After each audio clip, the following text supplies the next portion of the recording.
Bonjour et bienvenue, voici notre tour d'horizon économique, géopolitique et boursier. Nous sommes le mercredi 12 septembre et pour comprendre comment tourne la planète finance, c'est sur la bourse au quotidien et nulle part ailleurs. Et l'épisode du jour s'intitulera « À mort l'arbitre !» ou je vais vous le faire avec l'accent « À mort l'arbitre !» Car c'est bien ce que M. Trump risque de déclarer si jamais l'OMC ou le WTO prononce une condamnation contre les États-Unis suite à une procédure intentée, il y a déjà 5 ans de cela, par la Chine et qui voudrait aujourd'hui que la procédure aboutisse. Oui, à mort l'arbitre du commerce international si jamais les États-Unis sont condamnés. De toute façon, tout le monde intente des procédures contre tout le monde depuis le début de l'année. En fait, depuis que M. Trump a déclenché les hostilités.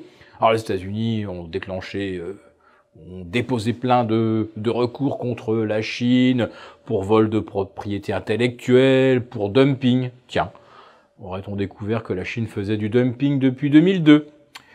Procédures et recours introduits par l'Union européenne contre les États-Unis, contre la Chine. Bref, oui, le WTO, c'est tout le monde contre tout le monde. Mais que se passera-t-il si effectivement les États-Unis quittent l'OMC? À mort l'arbitre. Qui arbitrera le match du commerce international si ce n'est plus l'OMC? Ça va être chacun pour soi, avec ses propres instances. Chacun pourra imposer des taxes, barrières douanières unilatéralement. C'est exactement tout ce qu'on souhaitait éviter depuis 20 ans.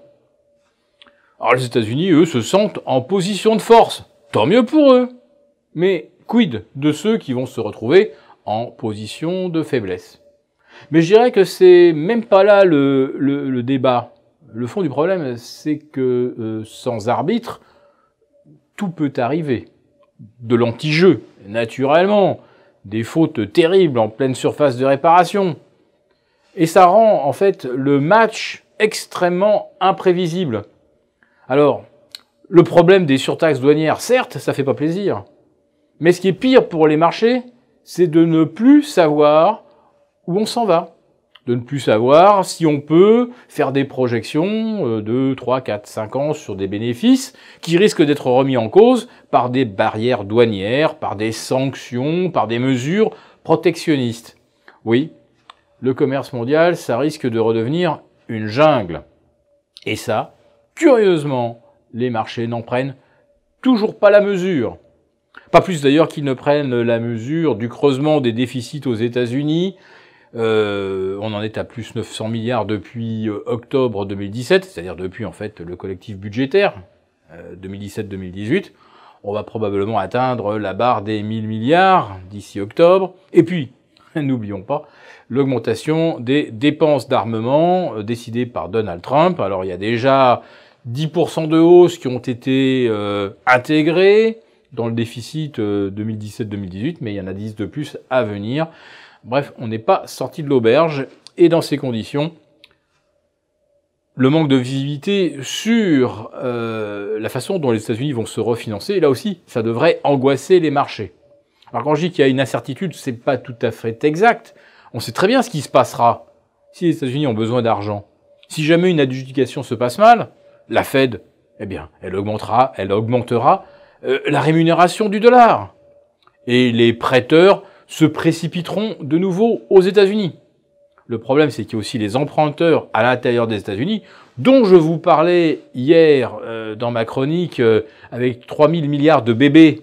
Il risque d'y avoir pas mal de pleurs à la clé. Car si la Fed continue de monter ses taux, ce sont des emprunteurs tels que les municipalités américaines, des entreprises mal notées, qui risquent de se retrouver en difficulté. Elles ne le sont pas tant qu'il y a de la croissance, mais avec des taux à 3,25, 3,5, que restera-t-il de la croissance américaine? Mais surtout, si M. Trump hurle « À mort l'arbitre !» et sort de l'OMC, alors oui, quid de la croissance?